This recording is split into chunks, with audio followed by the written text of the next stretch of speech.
एक तो छोटा बच्चा, वो बेचारी घर को चिराग भी दे और सारा दिन किचन में खटती रहे, और ऊपर से तू आराम करे।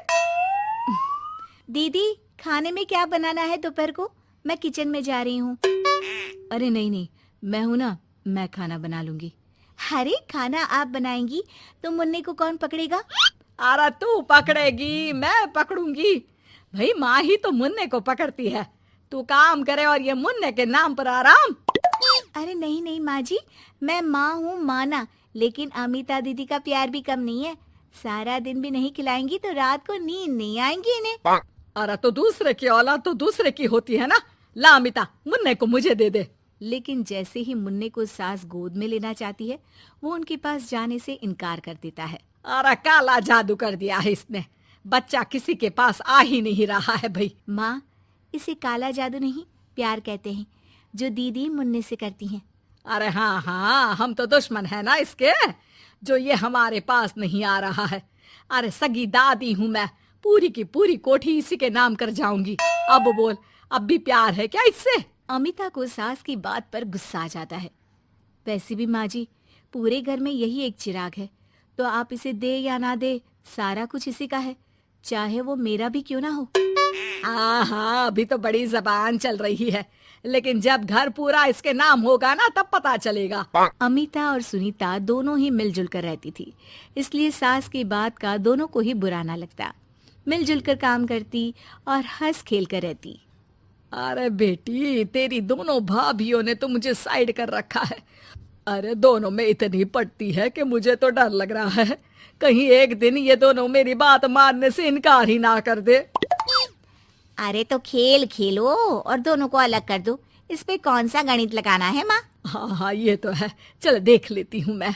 अगले दिन सास धीरे से एक लाल पेन लेकर मुन्ने के बदन में लगा देती है और लोगों को बुलाकर हंगामा करती है। अरे देखो देखो, ये क्या हो रहा है मुन्ने के शरीर में। अरे ये क्या हो गया मेरे बेटे को? मैं अभी इसे लेकर डॉक्टर के पास जा रही हूँ। अरे ना दीदी, परेशान मत हो, मैं तैयार कर देती हूँ और कैब बुला लेती हूँ, बाद में ले जाइए आप इसे। अरे बेटा, तेरा है, वो क्यों ले जाएगी? वैसे भी ये डॉक्टर का नहीं, तांत्रिक का मसला है। किसी ने मुन्ने पर जादू करने की कोशिश की है, जिससे वो मुन्ने को मार ले। सुनीता ये सुनकर रोने लगती है। कौन मेरे मुन्ने को मारने की कोशिश करेगा माँ जी? नहीं नहीं, ऐसा कुछ नहीं होगा। सास अमिता की तरफ देखकर कहती है। अरे वही जिसकी खुद की औलाद ना हो। कैसी बात कर रही हैं माँ जी आप? मैं क्यों मारूंगी अपने ही बच्चे को? वो तो मेरे बेटे जैसा है। अरे बेटे जैसा है, बेटा तो नहीं है ना। वैसे भी मैंने तांत्रिक को फोन कर दिया है। थोड़ी देर में वहाँ तांत्रिक आ जाता है। हे भगवान भगवान भगवान भगवान, बच्चे की जान को खतरा है, खतरा है, खतरा है। इसके ऊपर किसी बांझ औरत ने काला जादू कर रखा है, रखा है, रखा है। लगता नहीं ये बच्चा कभी ठीक भी हो पाएगा, पाएगा, पाएगा। नहीं नहीं, मेरे बेटे को बचा लीजिए। अमिता दीदी, आप इतना गंदा सोचेंगे मुन्ने के लिए, मैंने सोचा भी नहीं था। अरे कैसी बात कर रही हो सुनीता, मैंने तो मुन्ने को माँ से बढ़कर प्यार किया, ये सोचो भला मैं ऐसा क्यों करूंगी। लेकिन बेटे के प्यार में पागल सुनीता सास की जाल में फंस जाती है। दीदी, आज से आप और मैं अलग हैं, मेरी रसोई अलग, आपकी अलग, और आज के बाद मुन्ने को छूने की क्या, देखने की भी कोशिश मत करिएगा। अमिता सुनीता को समझाने की कोशिश करती है, पर कुछ नहीं होता। अगले रोज। ला सुनीता, मैं मुन्ने को नहला कर तैयार कर देती हूँ। नहीं नहीं माँ जी, मैं नहला देती हूँ। लेकिन जैसे ही वो मुन्ने को नहलाने लगी, पेन के निशान एक एक करके निकल गए। अरे माँ जी, ये तो किसी ने पेन से निशान बनाए थे, देखिए। जैसे ही मैंने मुन्ने को नहलाया, सारे निकल गए। अब अरे नहीं नहीं बहू, ये तो बाबा का कमाल है कि बच्चे के ऊपर से ये साया धुल गया। लेकिन ये क्या माँ जी, मुन्ना तो रोया ही जा रहा है, न खा रहा है, न दूध पी रहा है, बस चाची चाची कर रहा है। अरे इतनी जल्दी उसका भूत नहीं उतरेगा इसके सर से, मार मार कर खिला। जी माँ जी। लेकिन सुनीता का बेटा, जिसे अमिता से बेहद प्यार था, वो उसके पास जाने की जिद में ना खा रहा था, ना पी रहा था। उसकी हालत बिगड़ती ही जा रही थी।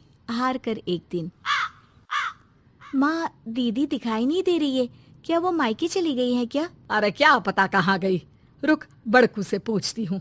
ए अमिता कहाँ है? माँ जल्दी पता करिए ना दीदी कहाँ है। मुन्ने की हालत दीदी के लिए खराब होती जा रही है। सुनीता मुन्ने को लेकर नीचे अमिता के पास जाती है। अमिता बिस्तर पर पड़ी होती है। वो कमजोर सी दिखती है।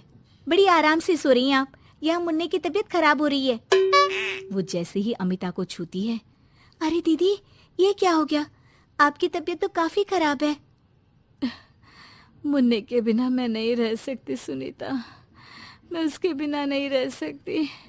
मैं कसम खा कर कहती हूँ, मैंने मुन्ने को मारने की ऐसी कोई कोशिश नहीं की। मैं तो खुद मुन्ने के बिना मर जाऊंगी। मुन्ना आप ही का तो है दीदी, मुझे माफ कर दीजिए। ये पकड़िए अपना बेटा,